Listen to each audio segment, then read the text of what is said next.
رسولوں کے باب میں اللہ کا قانون کیا ہے؟ اگر کسی قوم کی طرف رسول کو بھیجا اور اس قوم نے بحیثیت مجموعی انکار کر دیا، رد کر دیا، ریجیکٹ کر دیا، پوری قوم ہلاک، اور رسول اور اس کے جو چند ساتھی ایمان لے آتے تھے وہ وہاں سے ہجرت کر کے چلے جاتے تھے۔ لیکن ہجرت کر کے جاتے تھے تو اس کے بعد کسی اور مقام پر کریں گے اہل نظر تازہ بستیاں آباد، پھر وہاں پر ایک قوم انہوں نے جو ہے اپنا مرکز بنایا، ایک نئی امت کھڑی ہو گئی۔ اس کی سب سے بڑی مثال کیا ہے؟ قوم عاد ختم ہوئی حضرت ہود علیہ السلام کو ریجیکٹ کرنے کے باعث ہلاک کر دی گئی۔ حضرت ہود علیہ السلام اپنے ساتھیوں کو لے کر، یہ قوم عاد تھی عرب کا جزیرہ نما عرب کے جنوبی علاقے کے اندر، جو اب صحرا ہے، بہت بدترین صحرا ہے، الربع الخالی جسے کہتے ہیں، خالی ہے، وہاں کوئی زندگی کے آثار ہے ہی نہیں، نہ کوئی پتیاں ہیں، نہ کوئی گھاس ہے، نہ کوئی انسان ہے، نہ کوئی حیوان، کچھ نہیں۔ الربع الخالی بدترین صحرا ہے۔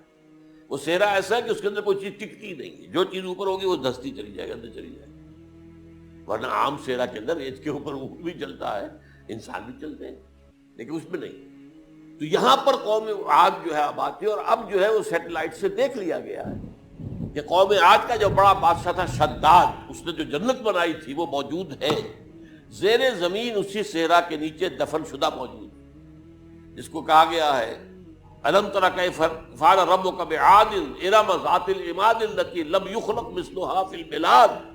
ایسے ایسے ستونوں والا جیسے پہلے دنیا میں بنے ہی نہیں تھی۔ وہ قوم عاد کی بڑی زبردست قوم تھی، قوم جبارین، لیکن یہ کہ اس کے بعد ہلاک ہو گئے۔ اب حضرت ہود اپنے مسلمان ساتھیوں کو لے کر نکل گئے جزیرہ نما عرب کے مغربی کونے میں جا کر، شمال مغربی کونے میں آباد ہو گئے۔ وہاں ایک نئی قوم پیدا ہوئی، سمود۔ اب یہ اسلامی بستی بن گئی، لیکن اس کے اندر بھی پھر بعد میں زوال آیا، پھر وہاں نبی بھی آئے، لیکن اس کے بعد یہ کہ آخری رسول بھیجے گئے حضرت صالح، اور وہ بھی ہلاک ہوئے کیونکہ حضرت صالح کو انہوں نے رد کر دیا۔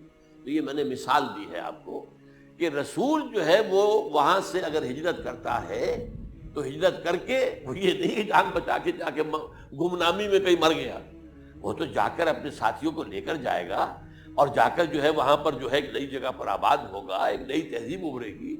تو یہ تو نہیں ہوا، یہ گمنام ہو کر آ کر کشمیر میں مر گیا تو اس کی کیا حیثیت ہوئی؟ حضرت عیسیٰ علیہ السلام یا تو اگر ہجرت کرتے، یا جب انہیں معلوم ہو گیا تھا کہ میرے قتل کا فتویٰ ہو گیا ہے، تو آپ وہاں سے ہجرت کر سکتے تھے، لیکن اپنے ساتھیوں کو تو لے کر جاتے نا، اپنے حواریین کو لے کر جاتے، اور کہتے ہیں 12 حواریین کے علاوہ اور بھی کوئی 70 کے قریب لوگ تھے جو ان پر ایمان لائے تھے، ان کو لے کر جاتے، کسی جگہ جا کر آپ آباد ہوتے، وہاں ایک نئی جو ہے بستی بنتی، وہاں مسلمانوں کی ایک آبادی ہوتی۔ تو ان میں سے تو کوئی شے بھی نہیں ہوئی، بات ہی ختم ہوئی۔ لہذا عقلی طور پر بھی یہ بات ثابت نہیں ہو سکتی، خلاف عقل ہے، قرآن کے اصولوں کے خلاف ہے کہ وہ سولی چڑھے ہوں لیکن مرے نہ ہو، پھر اتر گئے تو مرم پٹی کر دی۔ اچھا، کیا رومنوں کو اور یہودیوں کو پتہ نہیں چلا کہ مریم پٹی ہو رہی ہے اس کی اور عیسیٰ مرا نہیں ہے؟ اگر ان کے پتہ چل جاتا تو کیا وہ چھوڑ دیتے؟ اب مرہم پٹی کے بغیر تو 12 جو شخص سولی پر لٹکا رہا ہے وہ تو تقریباً مردہ ہی ہوتا ہے نا۔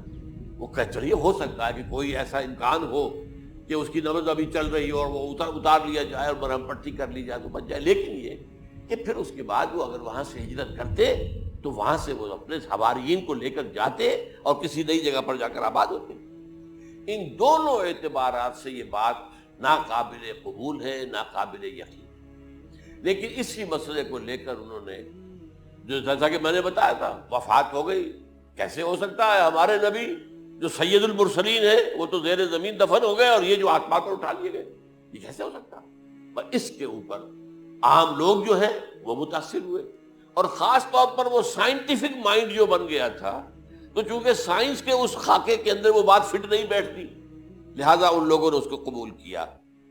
اب یہ کہ یہ جو واحد استثناء ہوا ہے یہ کسی اور کے ساتھ نہیں ہوا۔ ویسے حضرت مسیح کی پوری شخصیت مستثنیٰ ہے، بن باپ کے تو کوئی اور رسول پیدا ہوا ہی نہیں، نہ نبی پیدا ہوا۔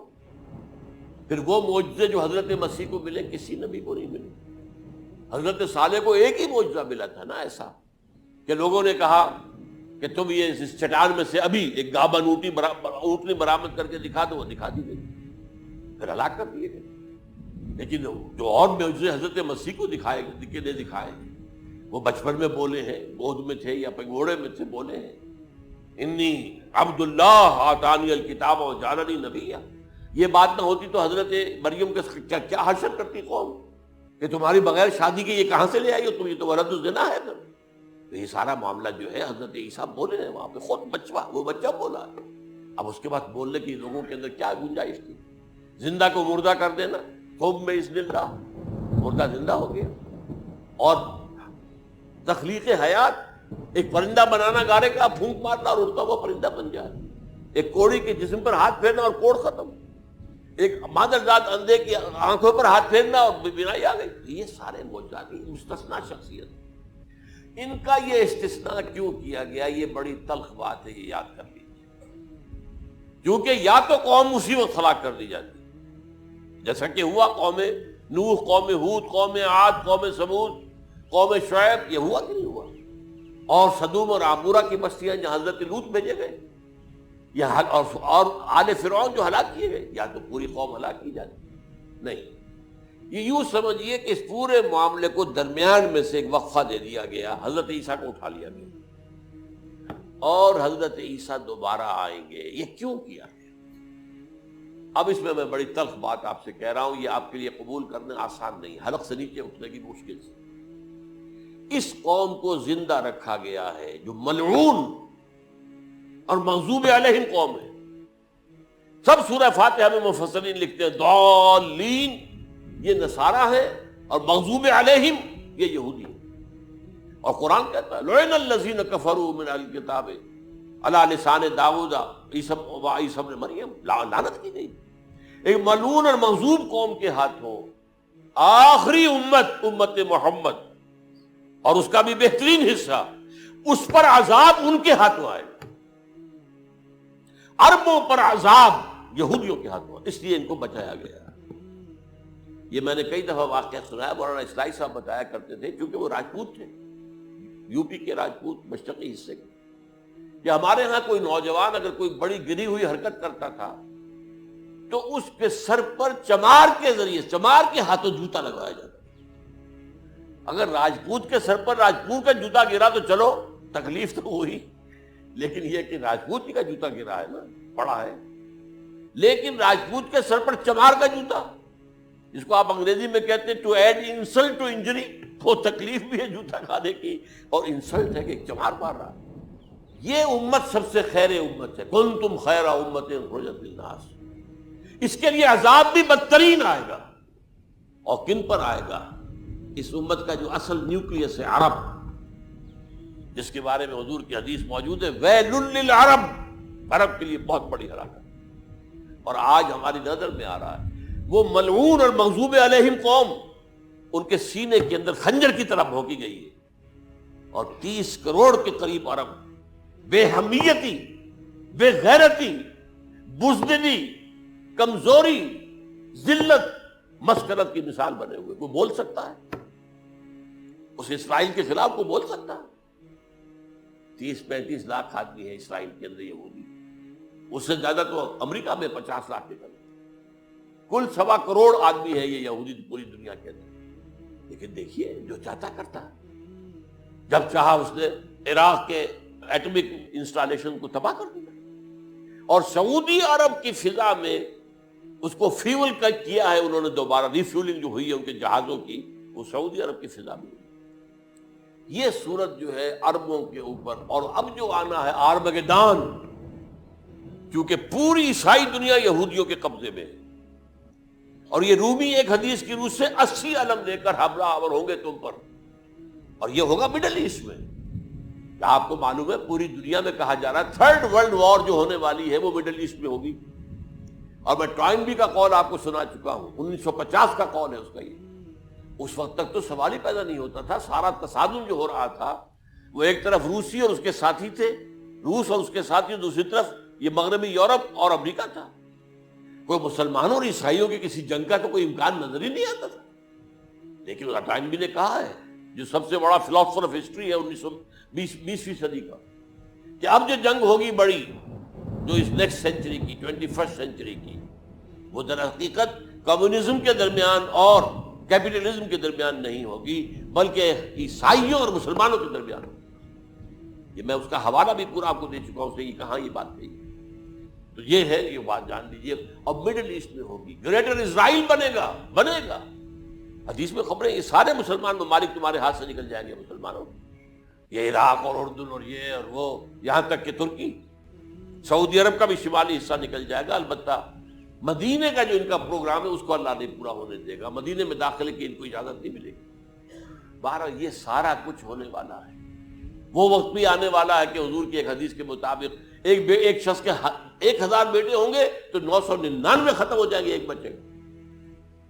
یہ وقت بھی آنے والا ہے کہ حضور فرماتے ہیں اتنی بڑی جنگ ہوگی، اتنی خونریزی ہوگی کہ پوری زمین اٹھ جائے گی لاشوں سے۔ تو پرندہ جو ہے، کوئی ایک تو پرندے ہوتے ہیں کہ جو مردار خور ہے، گدھ ہے، وہ تو بڑی خوشی سے اتریں گے، تناول فرمائیں گے لاشوں کو۔ اسی طریقے سے کوے ہیں، چیلے ہیں، لیکن جو نفاست پسند پرندے ہیں وہ لاش کے اوپر اترنا نہیں چاہتے۔ تو ایک پرندہ اڑتا چلا جائے گا، اسے کہیں زمین پر اترنے کی جگہ نہیں ملے گی، لاشیں ہی لاشیں ہوں گی، یہاں تک کہ وہ تھک ہار کر اس کی جو ہے پر جواب دے جائیں گے، گرے گا تو لاش پر گرے گا۔ یہ وقت آنے والا، اور یہ یہودیوں کے ہاتھ میں، یا یہودیوں کے جو سپورٹرز ہیں اس وقت، جو ان کے ہاتھ میں آلہ کار ہیں، ان کے ہاتھوں آنا ہے۔ میرے نزدیک اس کام کے لیے اس ملعون قوم کو، کہ جو حضرت عیسیٰ کے زمانے سے ملعون ہو چکی ہے، اس کو باقی رکھا گیا ہے، اسے یہ موقع دیا گیا ہے۔ اس نے اسرائیل بنا لیا ہے۔ تقریباً 2000 سال کے بعد وہ دوبارہ آ کر آباد ہوئے اس سرزمین میں جہاں سے نکال دیے گئے تھے 70 عیسوی کے اندر۔ یہ سارا کچھ کیوں ہو رہا ہے؟ تو در حقیقت میرے نزدیک واللہ عالم حکمت خداوندی اس میں یہ ہے، انہیں روک کر رکھا گیا ہے اور حضرت عیسیٰ کو اٹھا لیا۔ پھر وہی عیسیٰ آئیں گے اور انہی کے ہاتھ میں یہ ہلاک ہوگی، سوائے اس کے چونکہ جو ایک میں نے آپ کو کئی دفعہ حوالہ دیا ہے، فلاڈلفیا ٹرمپٹ ایک رسالہ نکلتا ہے پروٹیسٹنٹ عیسائیوں کا، انہوں نے یہ لکھا ہے، اس نے لکھا ہے ایک پرچے کے اندر کہ جب حضرت مسیح آئے گی، اینٹی کرائسٹ ہوگا، وہ لکھا اس نے کہ وہ یہودی ہوگا، حالانکہ وہ پرو یہودی ہے۔ وہ جتنے بھی یہ جو کرسچن زائنسٹ ہیں، یہ تو یہودیوں سے بڑھ کر زائنسٹ ہیں، ان کے بڑے سپورٹر ہیں۔ تو لیکن اس نے لکھا ہے اینٹی کرائسٹ ول بی اے جیو۔ ابھی کچھ عرصے پہلے آپ کو یاد ہوگا نوسٹریڈیمس کا بڑا چرچا ہو گیا تھا، اس کی جو ہے وہ پیشن گوئیاں، اور یہ کہ ایک مسلمان ہوگا اینٹی کرائسٹ، اور صدام کے بارے میں اشارے کیے جا رہے تھے کہ وہ اینٹی کرائسٹ ہوگا وغیرہ وغیرہ۔ لیکن انہوں نے لکھا ہے کہ وہ اینٹی کرائسٹ یہودی ہوگا، اور اس نے لکھا 80% یہودی قتل ہو جائے گا۔ یہ میں نے ایک تعویل کی ہے اپنے ذہن میں کہ 20% شاید وہ ہوں جو حضرت عیسیٰ کی جو سیکنڈ کمنگ ہے، آمد ثانی کے موقع پر ان پر ایمان لے آئیں اور وہ بچ جائیں۔ لیکن جو بھی حضرت عیسیٰ کا انکاری ہوگا وہ ختم کر دیا جائے گا، جیسے قوم نوح ختم ہوئی، قوم ہود ختم ہوئی، قوم عاد ختم ہوئی، قوم صالح ختم ہوئی، اسی طریقے سے۔ تو یہ قانون خداوندی پورا ہونا ہے۔ بس ایسے ہی ہے جیسے کسی کو پھانسی کا حکم تو ہو گیا ہو لیکن ابھی ایگزیکیوشن نہ ہوئی ہو، ہوتا ہے 2 سال 3 سال گزر جاتے ہیں کہ پھانسی کا حکم ہے لیکن یہ کہ وہ پھانسی نہیں ہو رہی ہے، وہ اپیلوں در اپیلوں معاملہ چل رہا ہے۔ یہ ہے میرے نزدیک واللہ عالم، اللہ تعالیٰ نے یہ کوڑا ان مسلمانوں کے لیے رکھا ہوا ہے کہ جن کے رتبے ہیں سوا، ان کی سوا مشکل ہے۔